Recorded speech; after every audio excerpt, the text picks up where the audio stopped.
وقب ومن شر النفاثات في العقد ومن شر حاسد إذا حسد بسم الله الرحمن الرحيم قل أعوذ برب الناس ملك الناس إله الناس من شر الوسواس الخناس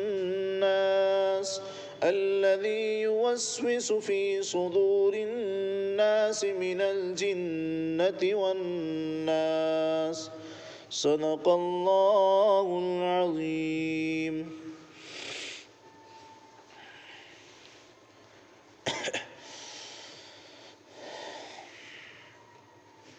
محترم مکرم سامعین حضرات، اس سے پہلے سورہ فاتحہ کی تفسیر مکمل طور سے آپ کے سامنے آ چکی ہے۔ اب قرآن کریم کی ترتیب کے مطابق سورہ فاتحہ کے بعد ویسے تو نمبر آتا ہے سورہ بقرہ کا، یعنی الف لام میم کا پارہ شروع ہوتا ہے، لیکن مناسب یہ سمجھا کہ جو روز مرہ کے استعمال کی صورتیں ہیں، ہر روز 5 وقت کی نمازوں میں ہم صورتیں پڑھتے ہیں، پہلے ان کی تفسیر کر لی جائے تاکہ ہمیں پتہ چل جائے کہ جو ہم ہر روز پڑھ رہے ہیں چھوٹی چھوٹی صورتیں، ان کا ترجمہ، ان کا مطلب کیا ہے، کچھ نہ کچھ بات ہمارے ذہنوں میں ان سے متعلق یاد ہو جانی چاہیے، ہمارے ذہنوں میں وہ باتیں بیٹھ جانی چاہیے۔ اسی مقصد کو سامنے رکھ کر کے یہ چھوٹی چھوٹی صورتیں شروع کی گئی ہیں۔ سورہ بقرہ کے اندر احکام بیان کیے گئے ہیں، انشاءاللہ العزیز اس کو بھی ان کے بعد بیان کیا جائے گا۔ اور ویسے الحمدللہ سورہ بقرہ کی تفسیر پوری یوٹیوب پر میری خود کی پڑی ہوئی ہے، میرا خود کا یوٹیوب چینل ہے مفتی شاداب اشرفی آفیشیل کے نام سے، کوئی سننا چاہے تو اس پر بھی سن سکتے ہیں۔ اب سے پہلے جہاں ہم کام کر رہے تھے وہیں مستقل تفسیر ہوتی تھی، اور سورہ بقرہ کی تفسیر الحمدللہ پارٹ وائز نمبر کے حساب سے اس پر پڑی ہوئی ہے۔ بہرحال یہ سورہ فلق اور اس کے بعد کی سورت سورہ ناس، دونوں صورتیں ایک ساتھ ہی ایک واقعے کی وجہ سے ان کو نازل کیا گیا، اور ایک واقعے میں دونوں صورتیں نازل کی گئی ہیں۔ حافظ ابن قیم رحمۃ اللہ علیہ ان دونوں صورتوں کی تفسیر یکجا لکھتے ہیں، بڑے مفسر گزرے ہیں حافظ ابن قیم رحمۃ اللہ علیہ، اور حافظ ابن کثیر رحمۃ اللہ علیہ نے تفسیر ابن کثیر کے اندر ان دونوں صورتوں کی تفسیر یکجا لکھی ہے۔ اور حافظ ابن قیم رحمۃ اللہ علیہ نے ان دونوں صورتوں سے متعلق یہ بات ارشاد فرمائی ہے کہ یہ دونوں صورتیں اس قدر اہم ہیں انسان کی زندگی کے واسطے کہ جیسے انسان کے واسطے، انسان کو جینے کے واسطے سانس کی ضرورت ہوتی ہے، اور جیسے انسان کو اپنا سطر اور بدن چھپانے کے لیے کپڑے کی ضرورت ہوتی ہے، بھوک مٹانے کے لیے کھانے کی ضرورت ہوتی ہے، اسی طرح سے انسان کی زندگی کے واسطے یہ دونوں صورتیں بہت اہم ہیں، بہت ضروری ہیں۔ اور یقیناً ہر ایک انسان کو ان دونوں صورتوں سے واسطہ پڑتا ہے، لیکن ان دونوں صورتوں سے واسطہ تب پڑے گا، انسان کے استعمال میں یہ دونوں صورتیں تب آئیں گی جبکہ انسان کو پتہ ہو کہ ان صورتوں کا استعمال کس طریقے سے ہوگا، کس واسطے اللہ تبارک و تعالیٰ نے ان دونوں صورتوں کو نازل فرمایا ہے۔ اگر ہمیں پتہ ہوگا تب ہم ان کو صحیح طریقے سے استعمال کر سکیں گے۔ میں نے اب سے پہلے بھی جب تفسیر شروع ہوئی تھی اور شروع کرنے سے پہلے میں نے یہ بات کہی تھی کہ اللہ تبارک و تعالیٰ نے قرآن کریم کو ہمارے واسطے دستور حیات، سنویدھان کی کتاب، زندگی گزارنے کے اصول اور زندگی کے اندر آنے والی تمام پریشانیوں کے حل کی کتاب اللہ تبارک و تعالیٰ نے قرآن کریم کو بنا کر کے بھیجا ہے۔ ظاہر بات ہے کہ انسان جب زندگی گزارتا ہے حالات ہر طرح کے آتے ہیں، انسان کو پریشانیوں کا بھی سامنا کرنا پڑتا ہے، بیماریوں کا بھی سامنا کرنا پڑتا ہے، اور بسا اوقات ایسی خطرناک بیماریاں انسان کو لگ جاتی ہیں جیسا کہ جادو سحر کی بیماری ہوتی ہے، ایسے حالات بھی انسان پر گزرتے ہیں، لیکن اللہ تبارک و تعالیٰ سے بڑھ کر کے بڑا حکیم کون ہو سکتا ہے؟ اللہ تعالیٰ سے بڑھ کر کے بڑا طبیب کون ہو سکتا ہے؟ اللہ تبارک و تعالیٰ کو علم تھا، اللہ جانتا تھا، چونکہ اللہ عالم الغیب ہے، آگے کی تمام باتوں کو اللہ تبارک و تعالیٰ جانتا ہے۔ اللہ کو پتہ تھا کہ دنیا کے اندر ایسے حاسدین بھی پیدا ہوں گے، ایسے شرری انسان ہوں گے کہ جو دوسرے انسانوں کو تکلیف پہنچانے کے واسطے نہ جانے کیسے کیسے ہیلے اختیار کریں گے، جادو جیسے ہیلے اختیار کریں گے، اور عام انسانوں کو ہی نہیں بلکہ اللہ کے نبی صلی اللہ علیہ وسلم تک ان سب چیزوں سے پریشان کیا گیا۔ اور جب اللہ کے نبی صلی اللہ علیہ وسلم کو پریشان کیا گیا، اسی لیے اللہ تبارک و تعالیٰ نے تمام انسانیت کے لیے،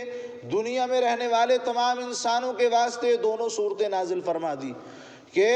یہ لوگ کتنا ہی زور لگا لیں، کتنا ہی پریشان کر لیں، لیکن اللہ تبارک و تعالیٰ اپنے بندوں کو پریشانی میں نہیں دیکھ سکتا۔ اسی لیے اللہ تبارک و تعالیٰ نے آپ علیہ السلام کے اوپر یہ دو صورتیں نازل فرمائی ہیں۔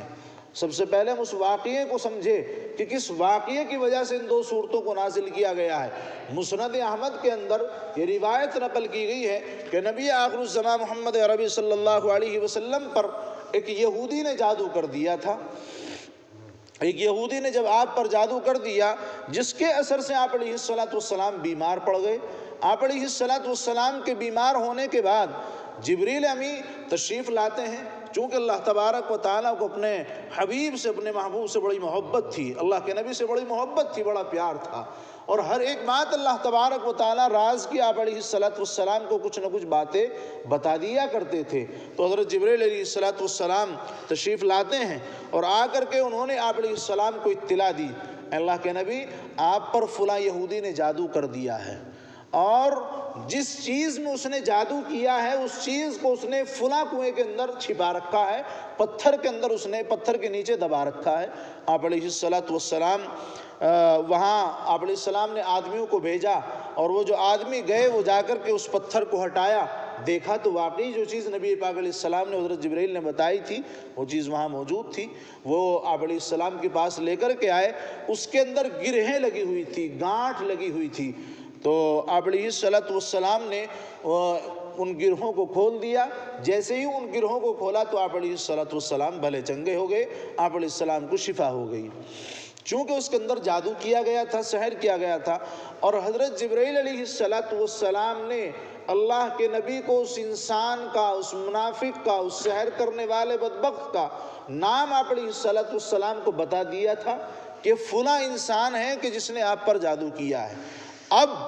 یہ تو جو ہوا سو ہوا، اب اللہ کے نبی صلی اللہ علیہ وسلم کے اخلاق دیکھیے گا، کیسے نبی پاک علیہ السلام اپنے اخلاق کو پیش کیا کرتے تھے۔ آپ علیہ السلام کو پتہ چل گیا کہ ہاں فلاں شخص نے میرے اوپر جادو کیا ہے، فلاں شخص کے سحر کرنے کی وجہ سے مجھے پریشانی ہوئی ہے، لیکن وہ انسان آپ علیہ السلام کے سامنے آتا تھا، آپ کی مجلس میں شریک ہوتا تھا، چونکہ وہ منافق تھا، اور وہ یہودی بھی تھا، منافق بھی تھا۔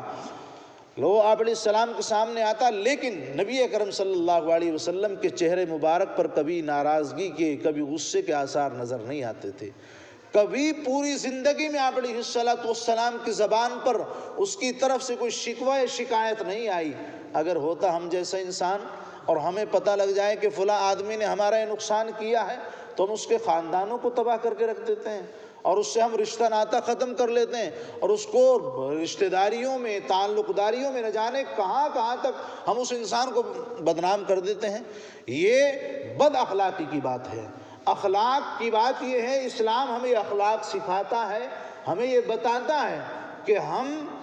کسی دوسرے کی طرف سے اگر ہمیں پریشانی پہنچ رہی ہے تو اسلام کہتا ہے کہ اپنے اخلاق کو پیش کرو۔ اگر واقعی کسی نے ہمارے اوپر ظلم کیا ہے تو ہمیں حق ہے کہ ہم اس سے اپنا بدلہ لے لیں، لیکن نبی پاک علیہ السلام نے کہا ہے کہ اولا اور ارفع درجہ یہ ہے کہ آپ اس انسان کو معاف کر دیں، ورنہ ادنا درجہ یہ ہے کہ آپ اس سے اپنا بدلہ لے لیں۔ آپ جب اس سے اپنا بدلہ لے لیں گے تو آپ کو آخرت میں اس پریشانی پہنچنے کا کوئی اجر نہیں ملے گا، چونکہ آپ اپنا حساب برابر کر چکے۔ آپ اس انسان کو اگر اللہ کے لیے اپنے اخلاق پیش کر کے معاف کر دیں تو اس کے دو فائدے ہوں گے۔ ایک فائدہ تو یہ کہ جو پریشانی پہنچانے والا ہوگا اس کو خود احساس ہوگا کہ میں نے اس کو پریشانی پہنچائی، اور آپ جب اسلام کے اخلاق اس کے سامنے پیش کریں گے تو آپ کے اسلام سے، آپ کے مذہب سے وہ انسان متاثر ہوگا، آپ کے اخلاق سے وہ انسان متاثر ہوگا اور ایسی آئندہ غلطیوں کو کرنے سے وہ باز آ جائے گا۔ دوسرا فائدہ یہ ہوگا کہ جب اللہ کے لیے آپ اس کو معاف کر دیں گے تو اللہ تبارک و تعالیٰ کے یہاں آپ کو اس کا اجر دیا جائے گا۔ تو کون کم عقل انسان ہوگا کہ جس انسان کو ایک چیز کا کام کر لینے سے، ایک معاف کر دینے سے، صرف یہ سوچ لینے سے کہ کوئی بات نہیں، اس نے پریشانی پہنچائی، اس کو اس کے حال پر چھوڑو، اللہ کے واسطے میں نے اس کو معاف کر دیا، اللہ جانے یہ جانے، تو دو فائدے حاصل ہو جا رہے ہیں، تو ہر ایک اس کو حاصل کرنے کی کوشش کرے گا۔ بہرحال آگے چلیں، بتانے کا مقصد یہ ہے کہ اللہ کے نبی صلی اللہ علیہ وسلم نے ایسے حالات میں بھی کہ جب آپ علیہ السلام 6 مہینے تک، ایک روایت کے مطابق 6 مہینے تک آپ علیہ السلام بیمار رہے، لیکن آپ علیہ السلام کی زبان پر کوئی شکوہ شکایت نہیں آیا۔ اللہ کے نبی صلی اللہ علیہ وسلم کی ایک اور روایت ہے، حضرت عائشہ صدیقہ رضی اللہ تعالی عنہ روایت کرتی ہیں کہ اللہ کے نبی صلی اللہ علیہ وسلم اس بیماری کی وجہ سے اس قدر بیمار ہو گئے تھے اور آپ پر یہ اثر ہو گیا تھا کہ آپ کو بھولنے کی بیماری لگ گئی تھی۔ آپ علیہ السلام یہ سمجھتے تھے کہ میں نے یہ کام کر لیا، حالانکہ وہ کام کیا نہیں ہوتا تھا، آپ سمجھتے تھے کہ یہ کام ہو گیا ہے۔ بھولنے کی بیماری، نسیان کی بیماری آپ علیہ السلام کو اس کی وجہ سے لاحق ہو گئی تھی۔ اور ایک اور حدیث کے اندر نبی کریم صلی اللہ علیہ وسلم نے فرمایا کہ حضرت عائشہ فرماتی ہیں کہ آپ علیہ السلام کے اوپر لبید ابن اسعم، وہ جو بدبخت تھا، یہودی تھا، سحر کرنے والا، اس کا نام لبید ابن اسعم تھا۔ لبید ابن اسعم، اس نے آپ علیہ السلام کے اوپر سحر کیا۔ آپ علیہ السلام کو خواب میں دکھایا گیا، آپ علیہ السلام نے خواب میں دیکھا کہ 2 فرشتے آئے ہیں اور وہ 2 فرشتے، ایک سرانے بیٹھ گیا ہے اور ایک پیروں کی طرف۔ سرانے والا فرشتہ پیروں والے سے پوچھتا ہے کہ اس انسان کو کیا ہوا، ان کو کیا ہوا؟ تو دوسرا جواب دیتا ہے کہ مسحور ہے، ان کے اوپر سحر کر دیا گیا ہے، جادو کر دیا گیا ہے۔ پھر دوسرا پوچھتا ہے کہ کس نے کیا ہے؟ تو فرشتہ جواب دیتا ہے کہ لبید ابن اسعم یہودی نے ان کے اوپر جادو کر دیا ہے۔ پھر وہ سوال کرتا ہے کہ کس چیز میں اس نے جادو کیا ہے؟ تو بتاتا ہے، وہ دوسرا فرشتہ جواب دیتا ہے کہ کنگھے میں اس نے جادو کیا، کنگھے میں اور اس کے دانتوں میں، اس کے دندانوں میں اس نے جادو کر رکھا ہے۔ تو پھر اس فرشتے نے بتایا کہ وہ کنگھا اور وہ جادو کی چیزیں کہاں رکھی ہوئی ہیں؟ انہوں نے بتایا کہ بئر زروان کے اندر ایک کنواں تھا، زروان نام کا، بئر زروان کے اندر یہ سب چیزیں پتھر کے نیچے اس نے دبا رکھی ہیں۔ تو فرشتہ وہاں پر آپ علیہ السلام کو یہاں تک یہ خواب دکھایا گیا۔ پھر آپ علیہ السلام صبح بیدار ہونے کے بعد بنفس نفیس تشریف لے گئے اور وہاں جا کر کے انہوں نے دیکھا کہ کھجور کے غلاف میں، کہ جس میں کھجور اگا کرتے تھے، رکھے جایا کرتے تھے، اس غلاف کے اندر اس نے لپیٹ کر کے پتھر کے نیچے دبا رکھا ہے اور اس کے اندر 11 گرہیں لگی ہوئی تھی۔ ایک روایت کے مطابق اور یہ بھی آتا ہے کہ ایک لڑکا آپ علیہ السلام کی خدمت کیا کرتا تھا، تو لبید ابن اسعم نے اس لڑکے کو بہکایا اور فسلایا اور آپ علیہ السلام کا جو کنگھا تھا وہ کنگھا لیا اور آپ علیہ السلام کے کچھ بال مبارک بھی لیے، اور اس لبید ابن اسعم نے ایک تار لے کر کے اس میں ان سب چیزوں کو باندھا اور 11 گرہیں اس نے اس میں لگائی۔ 11 گرہیں لگا کر کے اس نے اس کو پتھر کے نیچے غلاف میں کر کے دبا دیا۔ آپ علیہ السلام کو خواب کے ذریعے بھی بتایا گیا۔ جبریل علیہ السلام والی بھی روایت ہے کہ جبریل علیہ السلام نے خود آ کر کے آپ علیہ السلام کو بتایا، اور اس کے اندر اس نے 11 سوئی لگائی تھی۔ جو 11 گرہیں اس نے لگائی تھی ان میں ہر ایک گرہ میں اس نے سوئی بھی لگائی تھی۔ بہرحال کنگھے کے ساتھ ان کو کھجور کے پھل کے غلاف میں رکھ کر کے اس نے کنویں میں کے نیچے دبا دیا۔ اللہ تعالیٰ نے پھر نبی پاک علیہ السلام کے اوپر یہ 2 صورتیں نازل فرمائی۔ ان دونوں صورتوں میں 11 آیتیں ہیں۔ یہ 2 صورتیں آپ علیہ السلام کے اوپر نازل کی گئی، جن میں 11 آیتیں ہیں۔ آپ ہر گرہ پر ایک آیت پڑھتے، اس پر پھونک مارتے، اس کو کھولتے چلے جاتے تھے۔ ایسے ہی 11 آیتیں آپ نے پڑھی اور 11 گرہیں تھی، 11 گرہوں پر پھونک ماری اور گرہوں کو کھولتے چلے گئے اور نبی پاک علیہ السلام شفا یاب ہوتے چلے گئے۔ اللہ کے نبی صلی اللہ علیہ وسلم کو شفا یاب کرنے کے لیے، آپ علیہ السلام سے سحر کی بیماری کو دور کرنے کے لیے اللہ تبارک و تعالیٰ نے ان 2 صورتوں کا نزول فرمایا۔ آپ علیہ السلام نے خود عمل کیا، آپ علیہ السلام شفا یاب ہو گئے۔ تو میں نے جیسا کہ آپ کو بتایا تھا کہ اللہ تبارک و تعالیٰ نے انسان کی زندگی سے متعلق ہر شعبے سے متعلق اللہ تبارک و تعالیٰ نے قرآن کریم کے اندر تمام باتیں بیان کر رکھی ہیں، چاہے وہ بیماری ہو، بیماری سے شفا بھی اللہ تبارک و تعالیٰ نے قرآن کریم کے اندر رکھی ہے، تجارت کرنے کے طریقے بھی اللہ نے قرآن کے اندر بتائے ہیں، عبادت کرنے کے طریقے بھی اللہ نے قرآن کے اندر بتائے ہیں، حقوق العباد کو بھی اللہ تبارک و تعالیٰ نے قرآن کے اندر بتایا ہے، حقوق اللہ کو بھی اللہ نے قرآن کے اندر بتایا ہے۔ غرض ہے کہ پوری زندگی کا نچوڑ، پوری زندگی گزارنے کا طریقہ، پوری زندگی گزارنے کا سنویدھان اور قانون اللہ تبارک و تعالیٰ نے قرآن کریم کے اندر نازل کیا ہے۔ بس ضرورت اس بات کی ہے کہ ہم قرآن کریم کو پڑھ لیں گہرائی کے ساتھ، گہرائی کے ساتھ، اس کی تفسیر کے ساتھ۔ اگر ہم قرآن کریم کو پڑھ لیں یقیناً زندگی بن جائے گی، زندگی کی تمام الجھنیں، تمام پریشانیاں ختم ہو جائیں گی۔ اب چونکہ ہم قرآن کریم پڑھ نہیں سکتے، بڑھاپے کو پہنچ گئے ہیں، لیکن سن تو سکتے ہیں، اس لیے ہم قرآن کریم کی تفسیر کی جو مجلس ہوتی ہے اس کو سنا کریں۔ جو انسان رک جاتے ہیں وہ یقیناً جیسا کہ پچھلے ہفتے بھی بات آئی تھی کہ اللہ تبارک و تعالیٰ کی طرف سے توفیق ہم اللہ سے بار بار مانگتے، صراط مستقیم پر ہم صراط مستقیم اللہ سے ہم کیوں مانگتے ہیں بار بار؟ صراط مستقیم کے معنی ہدایت کے کہ اللہ ہمیں ہدایت عطا فرما، لیکن جو ہدایت پا جاتے ہیں پھر ان کے لیے اس کے معنی بدل جاتے ہیں کہ اللہ ہمیں اس ہدایت پر جمنے کی توفیق عطا فرما۔ تو ہم اللہ تبارک و تعالیٰ سے اس ہدایت پر جمنے کی توفیق جو بار بار مانگتے ہیں، تو جو اللہ کے مقرب ہوتے ہیں، جن کو اللہ چاہتا ہے، اللہ تبارک و تعالیٰ ان کو توفیق دے دیتے ہیں۔ جب وہ ایک نیک عمل کرتے ہیں اللہ دوسرے نیک عمل کی توفیق دے دیتے ہیں، تو یہ اللہ تبارک و تعالیٰ کی طرف سے توفیق ہے۔ اور جو نہیں رکتے ہیں ان کو اللہ تبارک و تعالیٰ کی طرف سے توفیق نہیں ہوتی ہے کہ وہ اللہ کے گھر میں بیٹھ کر کے اللہ کی باتوں کو، اللہ کے کلام کی تفسیر کو سن سکیں۔ اس سے معزز، اس سے بابرکت مجلس اور کون سی ہو سکتی ہے کہ جس میں سب سے اعلیٰ و ارفع کتاب کی تفسیر کو بیان کیا جائے اور ہم منہ موڑ کر کے چلے جائیں؟ کہیں رقص خانے، ناچ اور ڈانس کی پارٹیاں ہونے لگے، نعوذ باللہ، بڑے بڑے لوگ اور نوجوان اور نہ جانے کتنے لوگ بغیر کسی پتے کے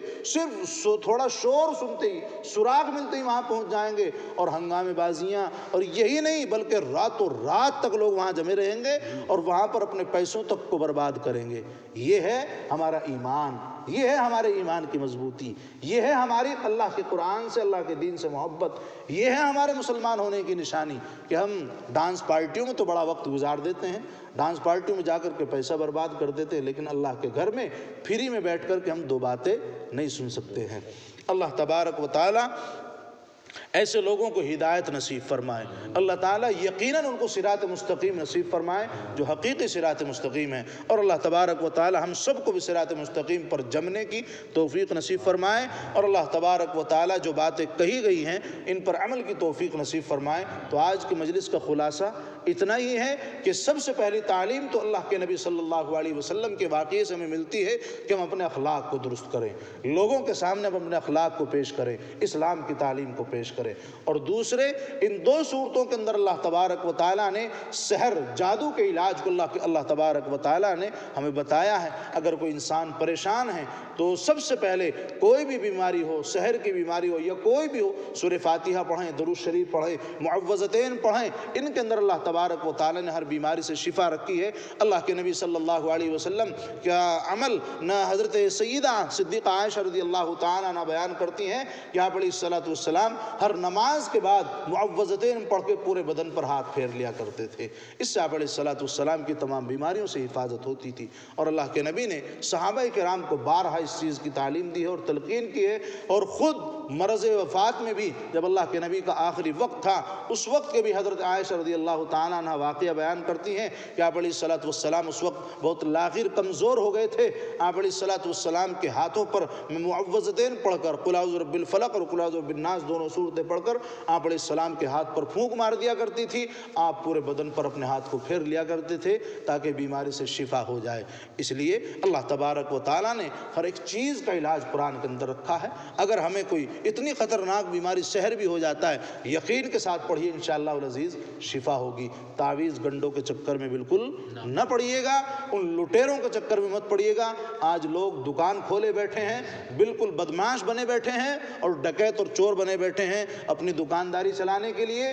ان میں نمبرات لکھ لکھ کر کے دیتے ہیں، اگر کوئی سوال کرے آپ کیا لکھتے ہیں، کیوں کرتے ہیں آپ اس کام کو، یہ تو غلط ہے، وہ کہتے ہیں کہ اللہ کے نبی صلی اللہ علیہ وسلم کیا کرتے تھے، اللہ کے نبی نے نعوذ باللہ کسی صحابی کو، اللہ کے نبی نے ایک صحابی کو تعویذ لکھ کر کے دیا ہے، لیکن اللہ کے نبی نے نمبروں والا تعویذ نہیں دیا ہے جن سے تم کلابے ملاتے ہو کہ یہ نمبر اور یہ نمبر مل جائے گا تو یہ ہو جائے گا اور وہ ہو جائے گا۔ آپ تو خاندانوں کے اور آگے تک کی قسمتوں کے فیصلے کر لیتے ہو تعویذوں کے ذریعے سے، تو کیا یہ تعویذ لکھنا جائز ہے؟ بالکل حرام ہے۔ اگر تعویذ لکھ رہے ہیں تو اس کے اندر قرآنی آیات ہو اور احترام کے ساتھ اس کو بازو میں باندھا جائے، اس کے احترام ہے۔ لیکن اب تعویذ کیسے ملتے ہیں؟ اس کو پورے بدن پر مل لیں، اس کے بعد نہائیں، اس کو بوتل میں ڈال لیں، اس پانی کو اس میں ملا لیں، اس کے بعد نہائیں۔ یہ تعویذوں کا احترام ہے، ان کے اندر یہ اثر ہے، اس لیے ان حرام کاریوں کے اندر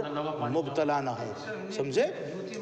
اللہ تبارک و تعالی ہماری ان برائیوں سے حفاظت فرمائیں، اس لیے لٹیروں کے چکر میں کبھی نہ پڑیں۔ اللہ کے کلام کے اندر تمام بیماریوں سے علاج ہے، سب سے پہلے اس علاج کو کیجیے گا۔ اگر کوئی روحانی بیماری ہے اس علاج کو کیجیے گا، یقیناً کوئی بدنی بیماری بھی ہے اس کا بھی علاج اس سے کیجیے گا، اور اس علاج کو کرنے کے بعد چونکہ دوائی کرنا سنت ہے، اللہ کے نبی نے بتایا ہے، اس کو بھی کیجیے اور دوائی بھی لیجیے گا، انشاءاللہ العزیز شفا یاب ہو جائیں گے۔ تعویذ گنڈوں کے چکر میں کوئی پڑنے کی ضرورت نہیں ہے۔ اللہ تبارک و تعالی ہمیں قرآن کریم کے مطابق اپنے تمام اعمال کو کرنے کی توفیق نصیب فرمائے۔ اللہ تبارک و تعالی اپنی زندگی کے ہر گوشے میں اللہ قرآن کے مطابق فیصلے کرنے کی توفیق نصیب فرمائے۔ آمین۔ وآخر دعوانا الحمدللہ رب العالمین۔